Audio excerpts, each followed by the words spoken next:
Captain Jake Morrison stood on the bridge of the UES horizon and watched the stars bend around his ship as they dropped out of faster-than-light travel. The deep space sensors immediately picked up something that made his heart race with excitement and fear. 12 massive alien ships waited in perfect formation near the edge of human space. After 200 years of wondering if humanity was alone in the universe, they finally had their answer. Ambassador Lisa Parker walked onto the bridge, wearing her best diplomatic uniform. She had spent her entire career preparing for this moment, studying every possible first contact scenario that Earth's brightest minds could imagine. Her hands shook slightly as she reviewed her notes one final time. Everything humanity had dreamed was about to begin. The alien ships were unlike anything humans had ever built. They were smooth and organic-looking, as if they had been grown rather than constructed. Energy fields surrounded each vessel, creating a blue glow that pulsed like a heartbeat. The largest ship was easily 10 times the size of the horizon, and Jake could see weapon ports that made his own ship's defenses look like toys. A communication signal came through their systems, translated by technology that seemed impossibly advanced. The voice that spoke was cold and mechanical, though Jake could hear the intelligence behind it. "Human vessel, you will prepare to receive representatives of the Galactic Confederation. Your species has been observed and judged. Compliance is required." Lisa stepped forward to respond, her voice steady despite the magnitude of the moment. "This is Ambassador Lisa Parker representing the United Earth Government. We welcome peaceful contact with your civilization and hope to establish diplomatic relations that benefit both our peoples." The response came quickly and without any warmth. "Diplomacy is not required. Your species will submit to Confederation oversight or face the consequences. We have dealt with primitive species before. Resistance only leads to unnecessary suffering." Jake felt his jaw clench at the word primitive, but he remained silent. This was Lisa's moment, and he trusted her diplomatic skills. She had handled difficult negotiations before, though nothing quite like this. "We are a sovereign species with the right to govern ourselves," Lisa replied carefully. "Perhaps we can discuss terms that respect both our independence and your concerns. About our development, 3 alien shuttles launched from the largest ship without waiting for permission to board. Jake watched them approach with growing unease. These beings were not treating humanity as equals, but as subjects to be managed. The shuttles docked with precision that spoke of advanced technology and long experience. The aliens that came aboard were tall and reptilian, with scales that shifted color in the light. Their leader introduced himself as Commander Vextar of the Zephyrian Empire, the dominant species in the Confederation. His eyes were cold as he studied the human bridge crew. "Like specimens in a laboratory, your species has achieved basic space travel," Vextar stated as if reading from a report. "This qualifies you for Category 7 status under Confederation law. You will relocate your populations to designated worlds under our protection. Your military forces will be disbanded. Your leaders will report to Confederation administrators." Lisa's diplomatic training took over as she processed this demand. "Commander, we appreciate your offer of protection, but humanity values its freedom above all else. We would prefer to maintain our independence while establishing trade and cultural exchange agreements." Vextar's scales rippled in what Jake realized was probably amusement. "Every primitive species says the same thing initially. You will learn as others have learned. The Confederation has maintained galactic peace for 3,000 years by preventing conflicts before they begin. Primitive species always cause problems when left to their own devices." "What if we refuse?" Jake asked, unable to stay silent any longer. The alien commander turned his attention to the human captain with something that might have been pity. "Refusal is always an option. However, it comes with consequences that your species would find unacceptable. We have never encountered a species that maintained refusal after a proper demonstration of our capabilities. Lisa tried to maintain diplomatic protocols even as the situation deteriorated. Could you give us time to consult with our government? This is a decision that affects our entire species. You have 72 of your hours, Vextar replied, as he and his delegation prepared to leave. When we return, you will either accept integration into the Confederation or witness the consequences of defiance. Choose wisely. After the aliens departed, Jake and Lisa stood in stunned silence. Everything humanity had hoped for from first contact was crumbling around them. These beings saw humans not as potential partners, but as problems to be solved through force.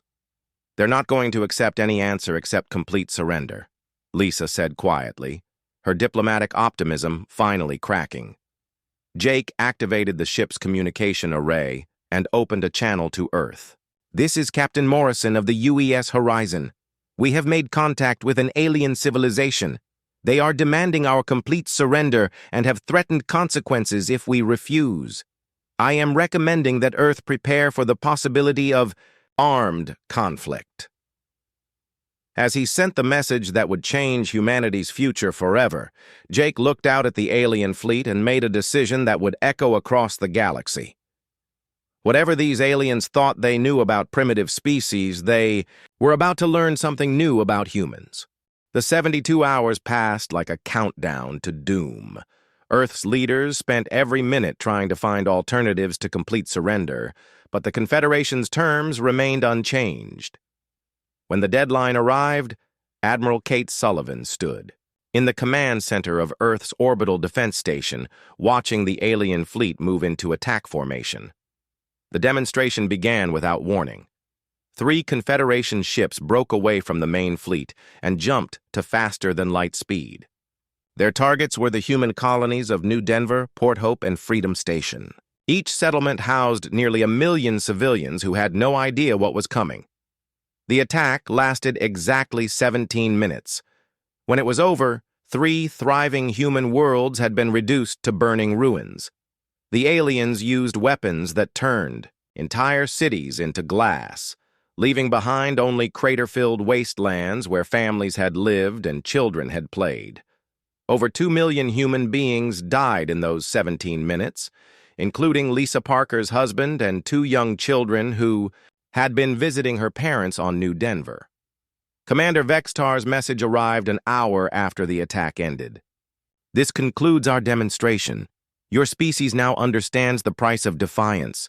Prepare for integration into the Confederation immediately or face the complete elimination of your civilization. Kate Sullivan read the message while standing among Earth's military leaders in the war room deep beneath the planet's surface. The faces around her showed shock, grief, and something else that the aliens had not expected to see. Instead of the broken surrender that every other species had shown, she saw cold determination and growing anger. They think we'll fold like everyone else, Admiral Quinn Peters said quietly. His own brother had been serving on Freedom Station's defense force. They think killing our people will make us weak. Dr. Ryan Bishop pulled up the tactical analysis of the alien attack. The weapons were indeed devastating, but the attack patterns revealed something important. The Confederation fought like beings who expected quick victories. Their formations were designed for overwhelming displays of power, not sustained warfare. Every species they've conquered gave up after demonstrations like this, Ryan explained to the assembled commanders. Their entire military doctrine is based on shock and awe followed by immediate surrender.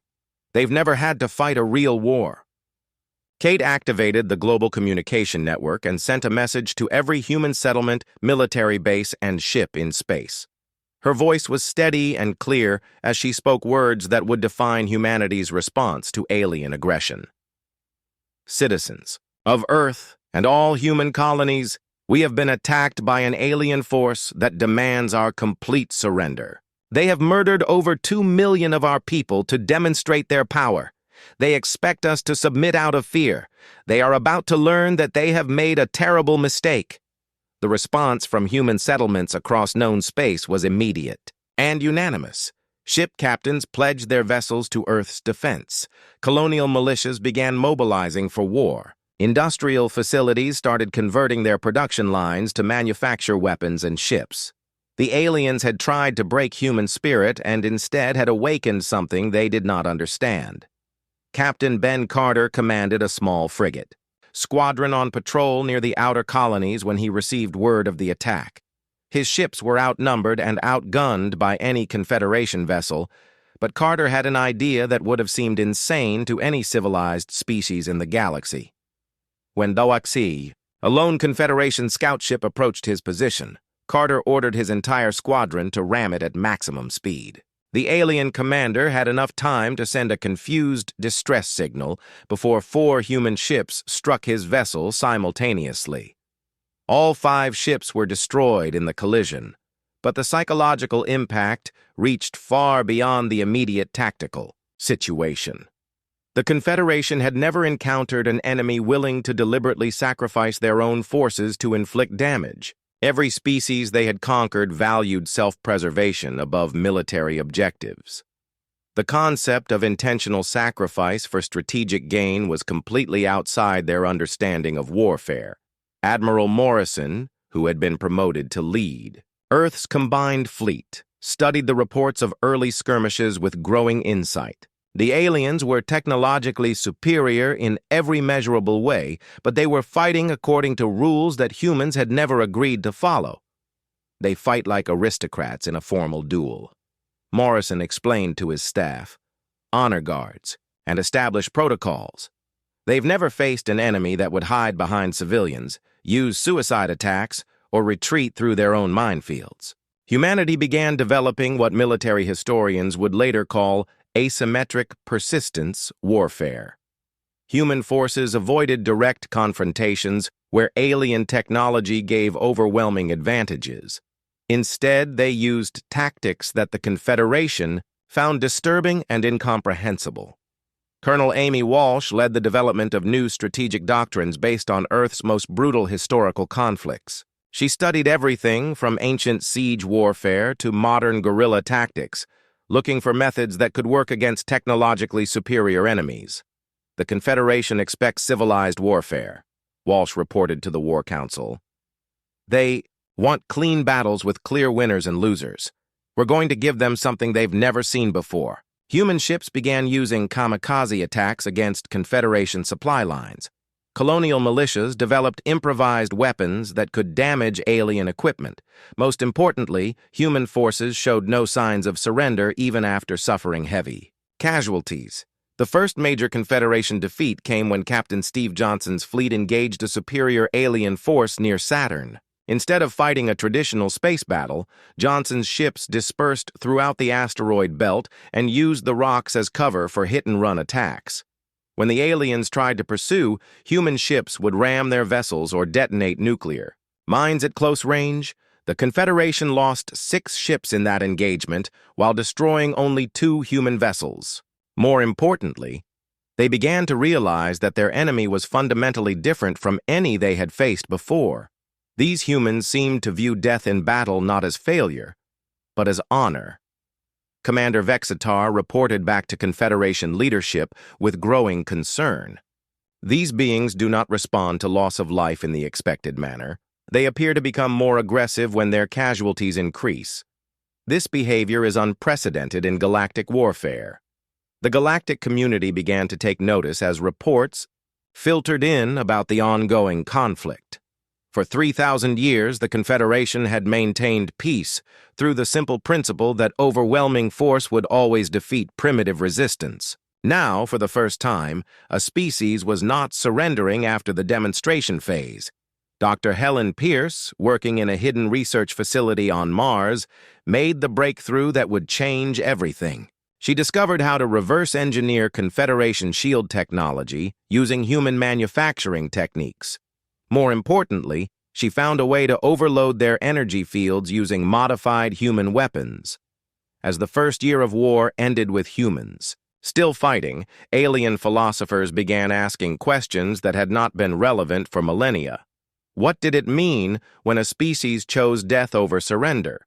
How could beings with inferior technology continue to inflict losses on their betters? Most disturbing of all, what would happen if other subjugated species learned that resistance was possible? 2 years into the war that was supposed to last 6 months, Chief Engineer Tony Rodriguez worked 18-hour days in the converted mining facility that had become humanity's most important weapons development center. The underground complex on Titan buzzed with activity as human engineers took apart captured alien technology piece by piece, learning how their enemies' superior systems worked. The breakthrough came when Dr. Helen Pierce discovered that Confederation energy shields operated on a frequency that could be disrupted by modified human plasma weapons. The aliens had designed their defenses to counter other Confederation technology, never imagining that a primitive species would find completely different approaches to the same problems. Their shields are like locks, Helen explained to the engineering team. Every other species in the galaxy uses the same keys, so the Confederation built locks that those keys cannot open. But we're not using keys at all. We're using hammers. Tony led the crash program to retrofit human ships with the new hybrid weapons. Working with salvaged alien components and human engineering principles, his teams created weapons that looked crude compared to Confederation technology, but proved devastatingly effective against their energy shields. The first successful test came when Captain Steve Johnson's modified cruiser engaged a Confederation patrol ship near Jupiter. The alien commander expected the usual ineffective human attacks against his shields, but Johnson's new weapons burned through the energy barrier in seconds. The alien ship was destroyed before its crew could send a distress signal. News of the victory spread through the human fleet like wildfire. For 2 years, human forces had relied on ramming attacks and suicide missions because their weapons could not penetrate Confederation defenses. Now they had weapons that could kill alien ships in direct combat, and everything began to change. Admiral Morrison immediately ordered the retrofit program expanded to every human vessel. Industrial facilities that had been producing conventional weapons switched to manufacturing the new hybrid systems. Within 6 months, the entire human fleet was equipped with shield-breaking technology. The Confederation's response was swift and brutal. General Kortham of the insectoid Mandaree species recommended total warfare against the human colonies. These beings have proven that they cannot be reasoned with or intimidated. We must eliminate their species entirely before their resistance spreads to other worlds. But Confederation leadership hesitated to authorize complete genocide. For 3,000 years, their empire had been built on the principle of incorporating conquered species as productive members of galactic society. The total destruction of an entire species had not been necessary since the ancient wars that established their dominance. Meanwhile, human forces began adopting new tactics that drew on Earth's long history of naval warfare. Captain Ben Carter, who had survived his earlier kamikaze attack through a miracle of engineering, developed formation fighting techniques that confused alien commanders trained in individual ship combat. They fight like knights in single combat, Carter explained to his squadron leaders. Each ship is expected to prove itself individually. They don't understand coordinated fleet actions where weaker ships support stronger ones. The new human tactics combined technology and strategy in ways that violated every principle of civilized warfare. Human ships would use their own damaged vessels as shields while firing through the wreckage. Smaller ships would deliberately ram alien vessels to create openings for larger ships to exploit. Pilot Rachel Martin became the first human to successfully board an alien capital ship during the Battle of Europa. Her fighter squadron had been shot down during the engagement, but instead of ejecting into space, Martin used her damaged ship's remaining engines to crash through the alien vessel's landing bay, fighting through the alien ship with weapons salvaged. From her destroyed fighter, Martin reached the command center and captured the ship's entire tactical database before activating her suit's self-destruct system. The information she died to obtain gave humanity its first complete picture of Confederation military doctrine and strategic planning. The captured data revealed something that shocked human military leaders. The Confederation was not a unified empire, but a loose alliance of species held together by mutual fear and the promise of protection. Many member species had been conquered centuries ago and had never seen an example of successful resistance. Dr. Ryan Bishop analyzed the political intelligence with growing excitement. They're not as strong as they appear. Half of their member species joined the Confederation because they believed resistance was impossible. If we can prove that wrong, their entire power structure becomes unstable. Human forces began targeting Confederation supply lines and communication networks rather than just military vessels. The goal was not to defeat their enemies in battle, but to demonstrate that the supposedly invincible empire could be hurt by determined resistance. Colonel Amy Walsh led ground forces in a series of raids against alien installations throughout the outer system. Her teams would strike quickly, capture equipment and intelligence, then disappear before Confederation reinforcements could arrive. Each successful raid proved that human forces could operate in alien-controlled territory. The psychological impact of human persistence began to spread throughout the galaxy. Species that had been conquered generations ago started receiving reports that the mythical human resistance was still continuing after 2 years of warfare. Some began to whisper about the possibility of their own independence. Commander Vexitar found himself in an impossible position as he reported to Confederation leadership. The humans show no signs of surrender despite suffering casualty rates that would break any civilized species. Their tactics continue to evolve, and they have developed weapons capable of threatening our ships. Most disturbing, their resistance appears to be inspiring unrest among our subject species. The alien commander paused as he considered his next words carefully. I believe we may have encountered something unprecedented in galactic history. These humans do not fight to win. They fight to fight. They would rather die resisting than live in surrender, and this philosophy appears to be contagious. As the third year of war began, human forces launched their most ambitious operation yet. Admiral Morrison coordinated simultaneous attacks on 12 Confederation installations, stretching alien forces across multiple star systems. The attacks were not designed to hold territory, but to prove that humanity could strike anywhere in known space. The operation succeeded beyond all expectations, but the cost was enormous. Nearly half of humanity's remaining fleet was destroyed in the coordinated assault. Any other species would have been crippled by such losses, but the human response surprised even their own leaders. Instead of mourning their losses, human colonies began building new ships faster than ever before. Industrial output increased as civilian populations volunteered for dangerous manufacturing jobs. Most importantly, the successful raids had captured enough alien technology to equip the new fleet with even more advanced hybrid weapons. Sergeant Danny Rodriguez transmitted humanity's new philosophy to the galaxy during his final stand at Titan Station. Surrounded by alien forces and facing certain death, he broadcast a message that would be remembered long after the war ended. You can kill us, but you cannot break us. Every human you destroy makes the rest of us stronger. Every colony you burn builds our determination. We are not fighting for victory. We are fighting for the right to fight, and we will never stop. 5 years after the war began, Admiral Quinn Peters stood before the largest gathering of human military leaders since the conflict started. The underground command center on Mars had become the beating heart of humanity's war effort, connected to every human settlement and military installation through quantum communication networks that the Confederation could not intercept. The situation had evolved far beyond what anyone had imagined possible. What started as a demand for human surrender had become a galactic crisis that threatened the very foundation of Confederation power. 3 member species had declared neutrality, refusing to provide additional forces for the human campaign.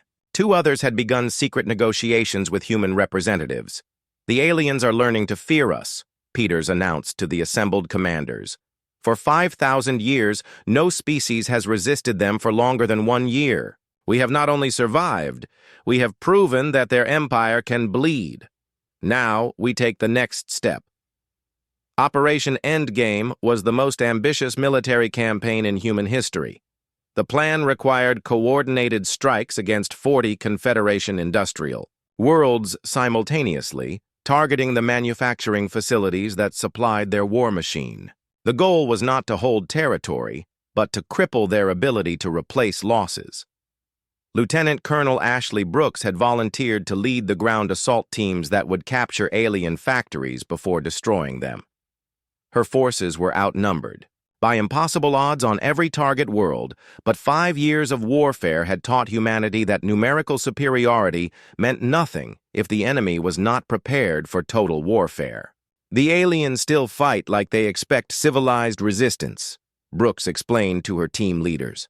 They protect their factories with normal security forces because no species in galactic history has ever targeted civilian infrastructure.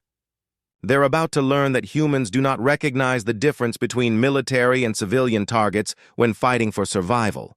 The operation began with human ships emerging from faster-than-light travel in 40 star systems at exactly the same moment. Confederation forces were caught completely off guard as human fleets appeared deep in what they had considered secure territory. For the first time in the war, humans achieved complete tactical surprise on a galactic scale.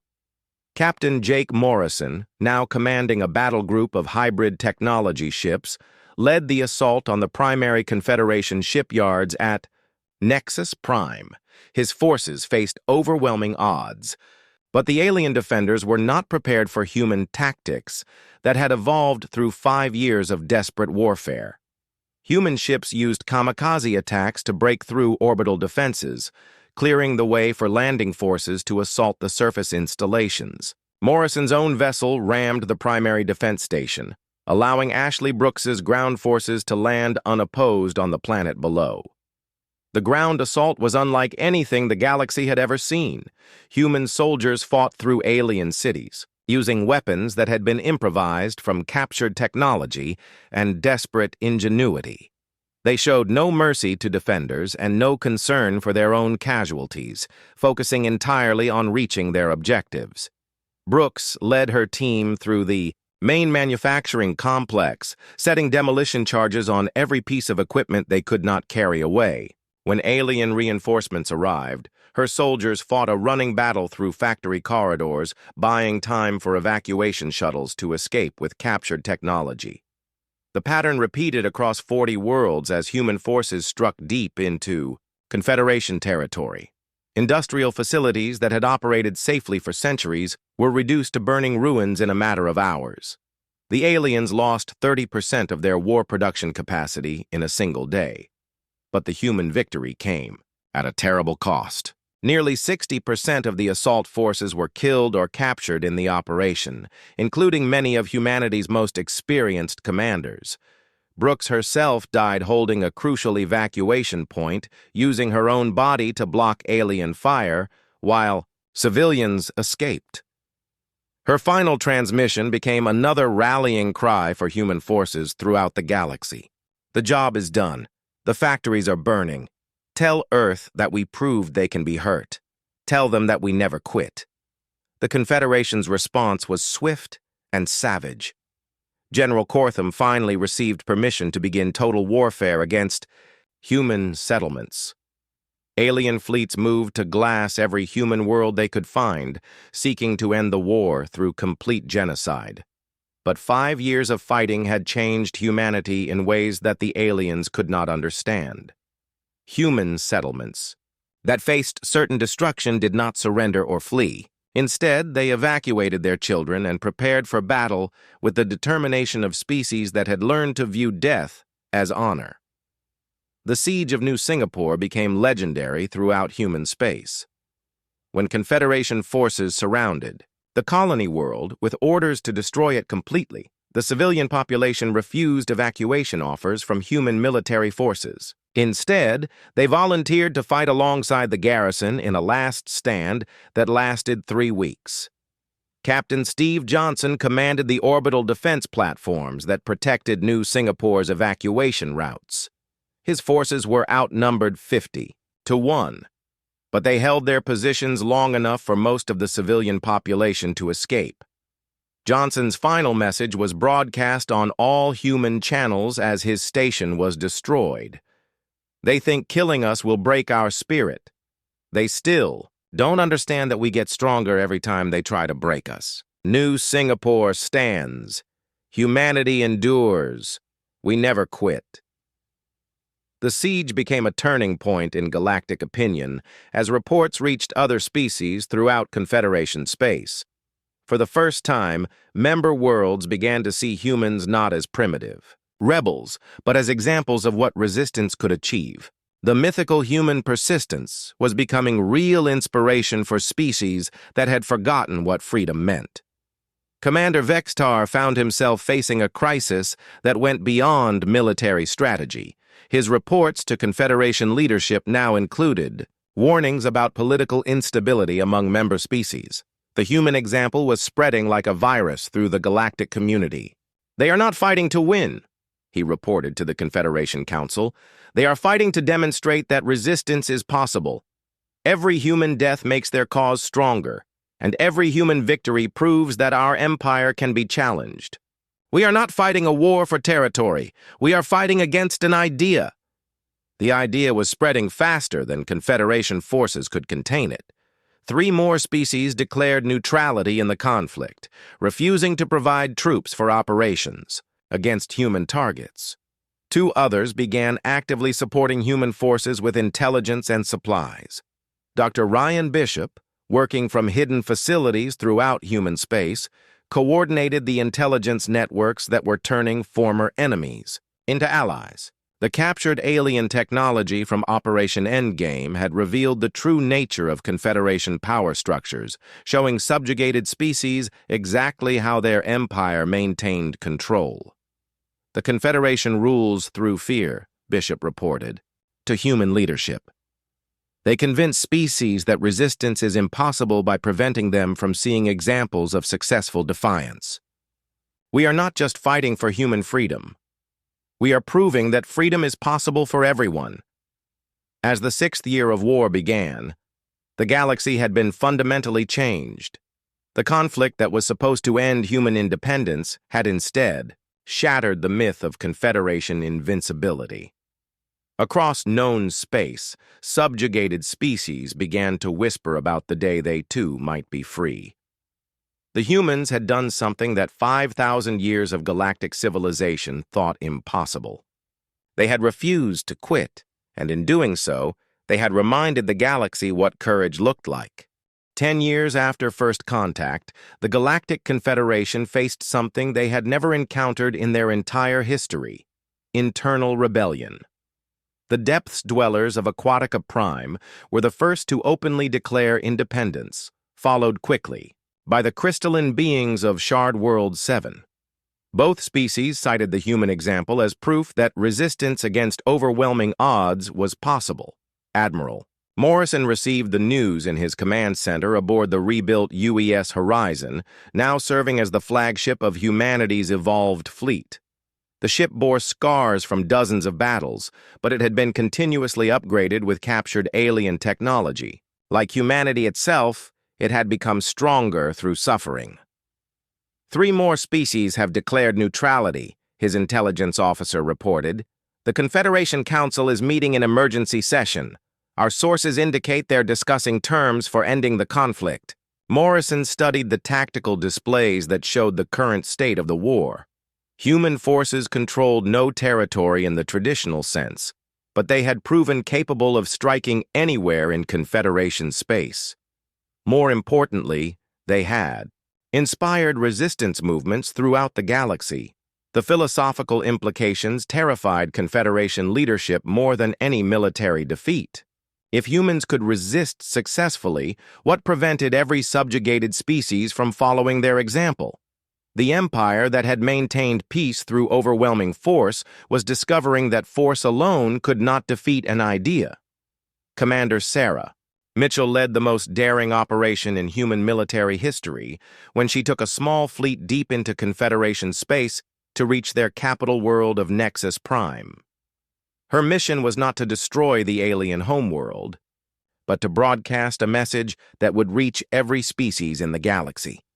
The journey required passing through heavily defended systems where human ships had never traveled. Mitchell's fleet used captured Confederation identification codes and forged diplomatic credentials to reach the heart of enemy territory. The deception worked because no alien commander could imagine humans attempting such an impossible mission. When her ships reached orbit around Nexus Prime, Mitchell activated every communication system in the Confederation network and began broadcasting on all frequencies. Her message was simple but revolutionary, transmitted in the languages of every species in the galaxy. People of the galaxy, this is Commander Sarah Mitchell of the United Earth Forces. For 10 years, we have fought against those who demanded our surrender. We have lost millions of our people, but we have never stopped fighting. We broadcast this message to tell you that resistance is possible. Freedom is possible. You are not alone. The broadcast included footage from 10 years of human warfare, showing colonies that chose death over surrender, soldiers who fought impossible odds, and civilians who rebuilt their lives in the ruins of destroyed worlds. Most importantly, it showed humans who continued fighting when any rational species would have surrendered. The transmission lasted only 17 minutes before Confederation forces destroyed Mitchell's ships, but those 17 minutes changed galactic history. The message reached every world in Confederation space, showing billions of beings what sustained resistance looked like. The response was immediate and overwhelming. Resistance movements that had been dormant for centuries suddenly found new hope. Species that had accepted subjugation for generations began asking why they could not achieve what humans had achieved. The Confederation found itself facing rebellions on dozens of worlds simultaneously. Dr. Helen Pierce, now leading humanity's technological development from a hidden research station, received an unexpected communication from former enemies. Representatives of 6 different species offered to share military technology in exchange for human assistance in their own independence movements. "They're not asking us to fight their wars for them," Pierce reported to human leadership. "They're asking us to teach them how to fight. They want to learn how to never quit." The knowledge exchange that followed accelerated human technological development beyond anything they had achieved through captured alien equipment. Species that had been developing technology for thousands of years shared their knowledge with humans who had learned to adapt and innovate through desperate necessity. The Mandarin Empire, one of the Confederation's founding members, experienced the first successful slave revolt in their recorded history. The insectoid workers that had served as laborers for millennia suddenly began coordinating resistance using methods they had learned from studying human tactics. General Cortham found himself facing the impossible situation of fighting simultaneous wars against species that refused to surrender.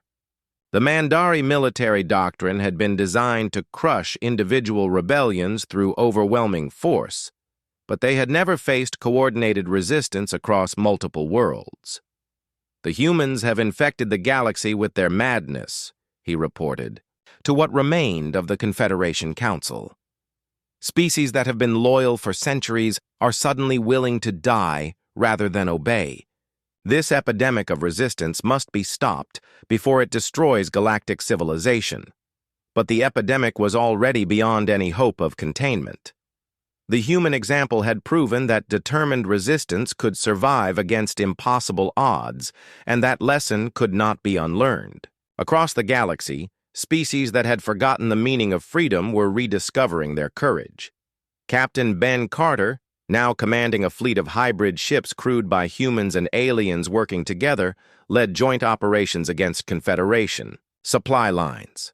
His forces included former enemies who had switched sides after witnessing human determination, creating the first truly integrated military units in galactic history. The sight of humans and aliens fighting side by side as equals shattered another Confederation assumption. Their empire had been built on the principle that primitive species needed guidance from their superiors. The idea that humans could be partners rather than subjects was revolutionary. Admiral Quinn Peters coordinated the largest human operation. Since the war began when he launched simultaneous attacks on Confederation military academies throughout their territory. The goal was not to destroy the schools, but to broadcast human military doctrine to every officer candidate in the alien empire. The broadcasts included lectures on asymmetric warfare, guerrilla tactics, and most importantly, the philosophy of never surrendering. Young alien officers learned that defeat was not final as long as the will to resist remained strong. These lessons would influence an entire generation of alien military leaders. The Confederation Council met in desperate emergency session as reports poured in about the collapse of their authority throughout the galaxy. Species that had been reliable allies for centuries were suddenly declaring independence or demanding new terms for their continued cooperation. Commander Vexatar delivered his final report to the crumbling council with the weight of inevitable defeat in his voice. The humans have accomplished something we believed impossible. They have survived long enough to change the galaxy's understanding of what resistance means. We can still destroy their species, but we cannot destroy the idea they represent. The Zephyrian Empire, facing rebellions on 6 of their core worlds, made the unprecedented decision to open secret negotiations with human representatives. For the first time in galactic history, the Confederation was seeking peace terms rather than demanding surrender. The message reached Admiral Morrison through encrypted channels that had been established by resistance movements throughout the galaxy. The alien empire that had seemed invincible 10 years ago was asking humanity to discuss ending the war. Morrison read the message while standing on the bridge where this had all began, looking out at stars that no longer seemed alien and hostile. The galaxy had learned what humans had known all along, that freedom was worth fighting for, no matter the odds. "Send a reply," he ordered his communications officer. "Tell them we're willing to talk, but the terms will be different from what they offered 10 years ago. The galaxy has changed, and they're going to learn what that means." 12 years after the war began with demands for human surrender, President Ellen Walsh led the human delegation to the peace conference aboard a neutral space station constructed specifically for the negotiations. The station itself was a symbol of how much the galaxy had changed, built jointly by humans and former Confederation species working as equals. The Confederation that came to negotiate was not the same empire that had threatened humanity with extinction. Half of their member species had declared independence. Others had demanded internal reforms, and the remaining core worlds faced constant rebellions inspired by the human example. The galaxy had been fundamentally transformed by the simple human refusal to quit. Commander Vextar, now representing a much-diminished Zephyrian empire, entered the negotiation chamber with none of the arrogance he had displayed during first contact. 12 years of war against an enemy that refused to die had taught him respect for human determination, even as it had destroyed everything he believed about galactic order. "President Walsh," he began formally, "the Confederation acknowledges that our initial assessment of humanity was incorrect. Your species has demonstrated capabilities that we did not anticipate. We are prepared to discuss terms for coexistence." Ellen Walsh studied the alien commander who had once demanded humanity's complete surrender. The years of war had aged her considerably, but they had also given her the confidence that came from leading a species that had never bowed to superior force. "Commander Vextar, humanity appreciates your willingness to negotiate. However, the terms of this discussion will be different from your original offer. We are not seeking permission to exist. We are here to establish principles that will govern relationships between free species."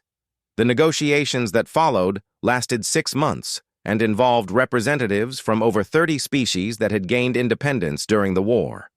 The human Delegation included not only political leaders but also military commanders who had proven that resistance was possible and alien allies who had learned to fight for their own freedom. Admiral Morrison attended the talks as the military representative of humanity's evolved fleet. His presence served as a reminder that human forces remained capable of continuing the war if negotiations failed. The aliens had learned that humans kept their promises about never quitting. The breakthrough came when Dr. Ryan Bishop presented the Perth Accords, named after the Australian city where human philosophers had developed the principles during the darkest years of the war. The Accords established fundamental rights for all species, including the right to self-governance and the right to resist unwanted authority. These principles are not negotiable, Bishop explained to the assembled delegates. Every species has the right to determine its own destiny. Any attempt to force subjugation on free peoples will be met with resistance from all signatories to these accords. The Confederation leadership faced an impossible choice. They could reject the accords and face continued warfare against an enemy that would never surrender, or they could accept terms that would permanently limit their ability to expand through conquest. The decision was made easier by reports of new rebellions breaking out daily throughout their remaining territory. The final treaty established humanity as an equal member of galactic civilization, with guaranteed sovereignty over human space. More importantly, it created the Galactic Freedom Alliance, a mutual defense organization that pledged to support any species facing forced subjugation. Captain Steve Johnson, now commanding the first mixed species exploration fleet in galactic history, supervised the implementation of the new cooperation agreements. His crews included humans working alongside former enemies who had learned to respect human determination and persistence. The sight of humans and aliens serving together as equals would have seemed impossible during the early years of the war. Now it represented the new normal in a galaxy where species were judged by their contributions rather than their military strength or technological advancement. The most significant change was philosophical rather than political. The galaxy had rediscovered the concept of principled resistance after millennia of accepting that superior force always prevailed. The human example had reminded billions of beings that freedom was worth fighting for regardless of the odds.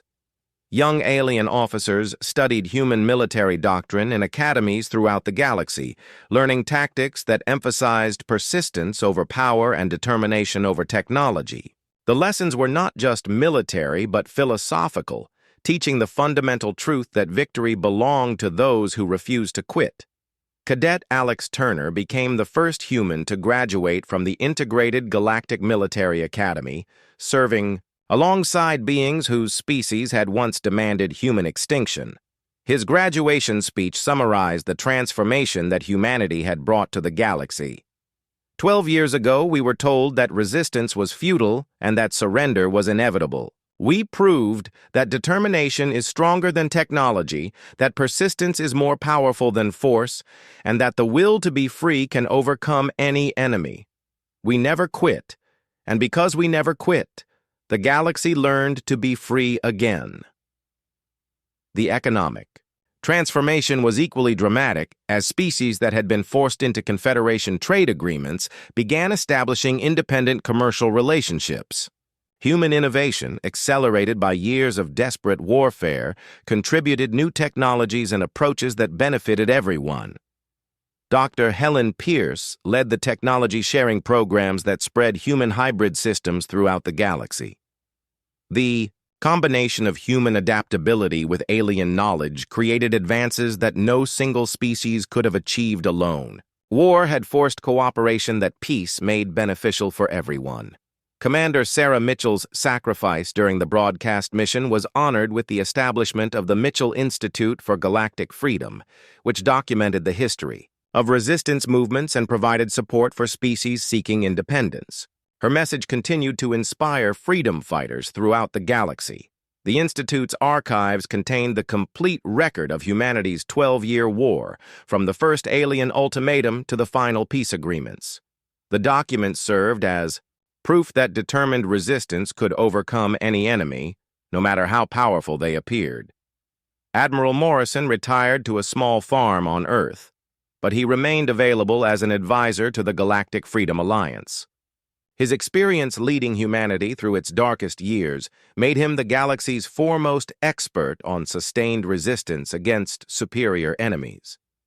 The memorial wall at the Alliance headquarters listed the names of every human who had died during the war, along with representatives of other species who had joined the fight for freedom. The inscription at the base of the wall captured the essence of what humanity had taught the galaxy.